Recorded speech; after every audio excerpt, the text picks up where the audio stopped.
Good morning, students. How are you? I hope you are all fit and fine at your home. Today we revise your बाल राम कथा book Ram का राज्याभिषेक। तो बच्चों, पिछली कक्षा में हमने पढ़ा था लंका विजय कि राम ने लंका पर विजय प्राप्त कर ली है और घमंडी रावण का अंत कर दिया है, उसके अत्याचार का अंत कर दिया। विभीषण को लंका का नया राजा घोषित किया गया है, राज्याभिषेक किया गया विभीषण का, और राम के पास सीता आ चुकी है। अब राम का राज्याभिषेक हम पढ़ने जा रहे हैं। देखिए, विभीषण चाहते हैं कि राम कुछ दिन लंका में रुक जाए। नई लंका में रावण की लंका अब नहीं रही, वह विभीषण की बन चुकी है। उनकी लंका में उन्होंने अपनी इच्छा राम को बताई। उसका कारण भी है, मैं चाहता हूँ कि आप कुछ दिन यहाँ विश्राम कर लें, युद्ध की थकान उतर जाएगी। वैसे इसमें मेरा स्वार्थ भी है, आपका सानिध्य है, यानी कि आपका समीपता आपकी, और रीति नीति सीखने का अवसर मुझे मिल जाएगा। आपने यह नगरी देखी भी तो नहीं है, यानी कि विभीषण क्या कहने चाहते हैं कि आप यहाँ रुक जाए, इससे मुझे कुछ ना कुछ बेनिफिट है कि आप मेरे पास रहोगे, इससे मैं आपकी रीति नीति सीख पाऊँगा और आप मेरी लंका नगरी को अच्छे से देख पाओगे। राम ने लंका नगरी में कदम नहीं रखा था। सीता से मिलने हनुमान गए 2 बार, अंगद गए, लक्ष्मण भी वहाँ आए। विभीषण के राज तिलक के समय राम उस नगरी से दूर ही रहे। यह संभव नहीं है मित्र, राम ने कहा। वनवास के 14 वर्ष पूरे हो गए हैं, मैं तत्काल यानी कि इसी समय अयोध्या लौटना चाहता हूँ। भरत मेरी प्रतीक्षा कर रहे होंगे, जाने में विलंब हुआ तो वे प्राण दे देंगे, यानी कि मेरा भाई है छोटा जो वहाँ का राजा बना हुआ है अयोध्या नगरी में, वो मेरा इंतजार कर रहा है, मुझे वहाँ जाना होगा। उन्होंने प्रतिज्ञा की है, मैं उनकी प्रतिज्ञा में से बंधा हुआ। विभीषण राम से अलग नहीं होना चाहते थे।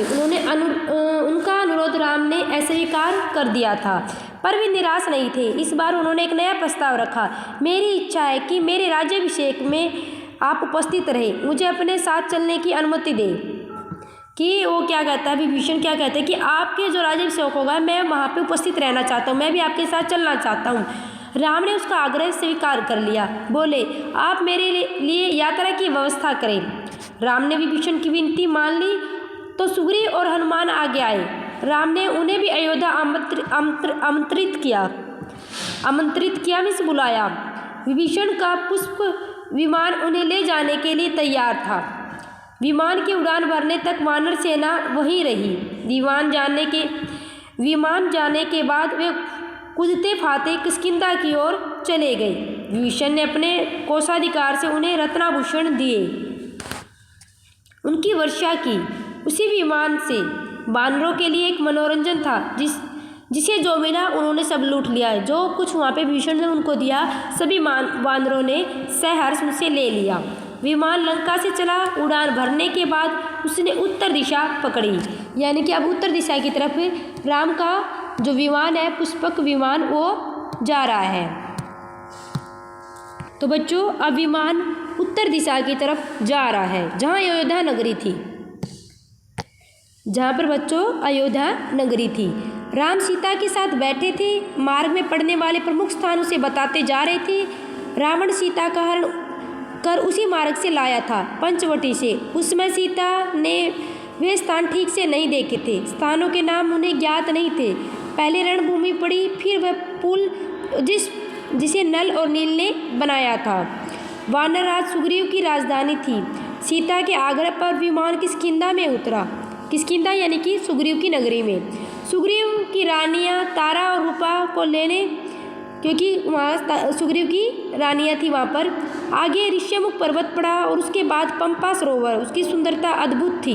राम ने सीता को एक पतली चमकती हुई रेखा दिखाई। सीते देखो, ये गोदावरी नदी है, ऊपर से बिल्कुल छोटी सी दिखाई देती है ना, ऊंचाई से इतनी छोटी दिख रही है।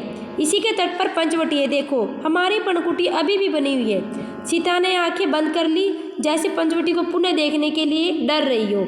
उन्हें पूरा घटनाक्रम याद हो आया जहाँ से उसका हरण किया गया था। गंगा यमुना के संगम पर ऋषि भरद्वाज का आश्रम था। विमान वहीं उतरा, सबने रात वहीं बिताई। ऋषि का आग्रह था, राम उसे टाल नहीं सके। वहीं से उन्होंने हनुमान को अयोध्या भेजा। भरत को उनके आगमन से पूर्व सूचना देने के लिए कि हम आ रहे हैं, आप जाके अयोध्या नगरी में भरत को ये सूचना दो।